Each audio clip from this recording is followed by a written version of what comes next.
প্রিয় বন্ধুরা কেমন আছো? ঝর্ণা কিচেনে স্বাগত। আজকে আমার রান্নাঘরে চলে এসেছি নতুন একটা মিষ্টির রেসিপি নিয়ে। সেগুলো নতুন মিষ্টি আলু রেসিপি। মিষ্টি আলু রেসিপি করতে কি কি লাগছে আর আমি কেমন করে করছি আমাকে ফলো করো। দেখো বন্ধুরা, এখন মিষ্টি আলুর সময় বাজারে খুব মিষ্টি আলু উঠেছে, তাই এই মিষ্টি আলু নিয়েছি। আজকে মিষ্টি আলু দিয়ে কী বানাবো আজকে দেখাবো তোমাদেরকে। মিষ্টি আলু দিয়ে একটা মিষ্টি বানাবো। তা মিষ্টি আলুটা আমি প্রেসার কুকারে সিদ্ধ করে নেব আগে, তারপর ছাড়াবে। দেখো টুকরো করে কেটে নিচ্ছি, নিয়ে প্রেসার কুকারে সিদ্ধ করে নিয়ে এভাবে কেটে নেব মিষ্টি আলুটা। নিয়ে আমি ছাড়িয়ে নেব 3 টুকরো করে করে। বড়োটা 3 টুকরো করছি, দেখো জলের মধ্যে ফেলে দিচ্ছি। দিয়ে আমি সিদ্ধ করে নেব ভালোভাবে। পিছনটার এটা কেটে, এটা ছোটো, এটা 2 টুকরো করছি। দেখো কি সুন্দর আলুগুলো, দারুণ। সব কটা আলু কেটে নিচ্ছি আমি, ভালো করে ধুয়ে নেব। ব্যাস হয়ে গেল। এবার ধুয়ে নিয়ে প্রেসার কুকারে দিয়ে দুটো ভালো করে কষলে দেখো নিয়ে নিচ্ছি ধুয়ে। একবার আমি গোটা ধুয়েই নিয়ে এসেছি, তারপর আবার একবার ধুয়ে নিলাম। প্রেসার কুকারে সিদ্ধ করে নেব ভালোভাবে, নিয়ে ছাড়িয়ে নেব। দুধ সব দিতে হবে। এই যে এতটা জল বেশ আলুগুলো ডুবে সিদ্ধ হয়ে নিলে সব থেকে। এবারে আমি প্রেসার কুকারে 3টে সিটি মেরে নেবো। ব্যাস মধ্যে এর বাকিগুলো ছাড়াচ্ছি। দেখো কি সুন্দর সিদ্ধ হয়ে গেছে, পুরো মাখনের মতন হয়ে গেছে। দেখো একদম আলুটা সিদ্ধ হয়ে। এইভাবে আলুগুলো আমি ছাড়িয়ে নেব সুন্দরভাবে। দেখো একটু খোসা রাখিনি।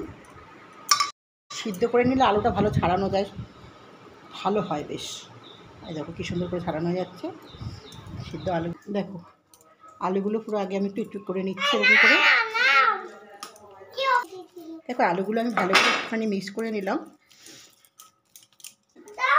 কিছুটা ময়দা আমি দিয়ে দিচ্ছি, হাফ একটু রেখে দিলাম। এবার দুধ দিয়ে দিচ্ছি হাফ বাটির মধ্যে। ইলাচ দানা গুঁড়ো করে রেখে দিয়েছি। এখানে 2 চামচ আমি ঘি দিয়ে দিচ্ছি, একেটি ঘি।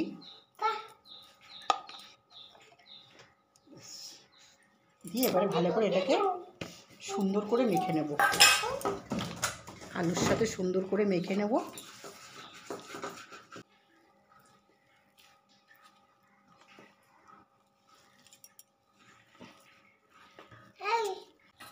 দেখো আমার মাখাটা সুন্দরভাবে হয়ে গেছে। একটু থালার মধ্যে আমি ঘিটা লাগিয়ে রাখছি, দিয়ে হাতে করে নিয়ে এরকম করে গোল গোল করে একটু পাকিয়ে নিয়ে এইভাবে হাতের সাহায্যে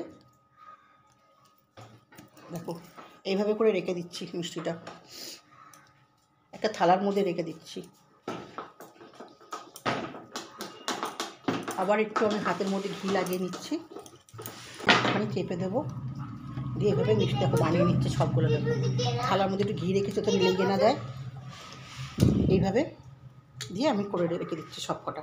এই দেখো আমার সবগুলো এরকম করে পাকিয়ে নিয়েছি।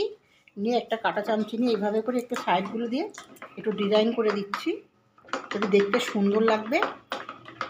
এই দেখো কত সুন্দর লাগছে দেখো দেখতে। সব কটাকে এরকম করে নেব। সুন্দর করে ডিজাইন বানিয়ে ফেলেছি আমি। দেখো এবারে আমি তেলটা গরম হয়ে গেছে, এবার ছাড়ছি। দেখো এই যে এরকম করে করে ছেড়ে আস্তে আস্তে গ্যাস লো করে রেখেছি, একদম লোতে ভাজতে হবে। দেখো আমি অল্প অল্প করে দিয়েছি, দেখো ছোটো কড়া, এইভাবে করে লোতে ভাজবো। দেখো কি সুন্দর হয়ে যাচ্ছে, একদম তেলটা খুব তেতে গেছে। উল্টিয়ে দিচ্ছি ভালো করে, লাল লাল করে এইভাবে আস্তে করে সুন্দর করে ভেজে নেব। দেখো এইভাবে করে লাল লাল করে সুন্দর করে একদম গ্যাস কমিয়ে ভেজে নেব। লো গ্যাসে একদম কমিয়ে দিচ্ছি গ্যাসটা। কি সুন্দর একদম এর মতো দেখতে হয়েছে। ব্যাস এটা আমার ভাজা হয়ে গেছে। আমি এইভাবে একটা জায়গাতে তুলে নিচ্ছি একটা থালার মধ্যে।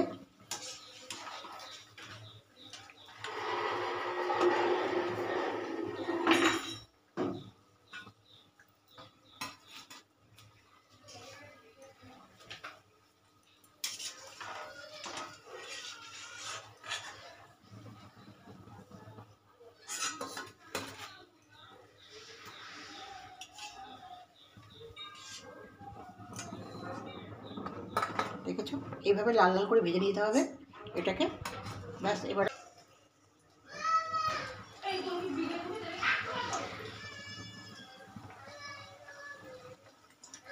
দেখো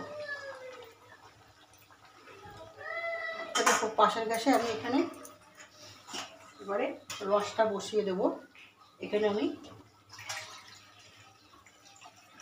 1 বাটি জল দিয়ে দিচ্ছি আর 1/2 বাটি এই যে পাটালিটা দিয়ে দিচ্ছি, নুনের গুড়ের পাটালিটা। এখানে আমি 300 থেকে 400 পাটালি দেবো, দিয়ে রসটা বানাবো।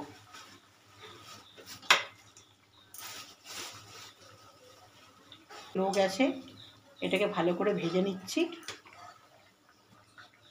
ওরকম লাল লাল করে যেরকম দেখিয়েছি ওইভাবে ভাজবো। আর গুড়টাকেও বসিয়ে দিয়েছি। এই যে আমার ভাজা হয়ে গেছে সব মিষ্টিগুলো। এবার আমার চিনির শিরাটাও হয়ে গেছে। দেখো নুনের গুড়ের শিরা বানানো হয়ে গেছে। এবারে আমি ওগুলোকে এর মধ্যে দিয়ে দেবো, গ্যাসটাকে লিভিয়ে দিলাম। দেখো এবার সব মিষ্টিগুলোকে আমি একসঙ্গে করে দিয়ে দিচ্ছি।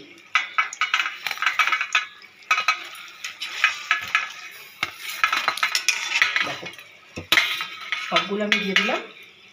এবারে নাড়াচাড়া করে দিলাম। এবারে এবার করে একটু বেশ কিছুক্ষণ ঢাকা দিয়ে রাখবো, 1 ঘন্টা মতন ঢাকা দিয়ে রেখে দেবো। এই যে রসে ভিজেছিলাম, দেখো কি সুন্দর ভিজে গেছে রসে, আর কি সুন্দর দেখতে হয়েছে। দেখো এবার তুলে নিচ্ছে, 3 থেকে 4 ঘন্টা ভিজিয়ে রেখেছিলাম। দেখো কত সুন্দর হয়েছে দেখতে,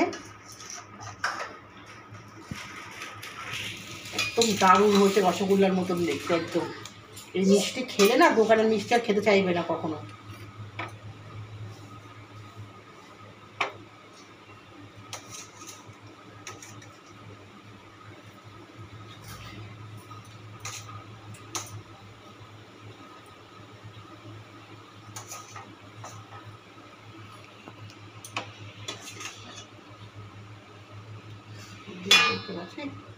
না দরকার নেই, রস দিদি অল্প করে দিলে।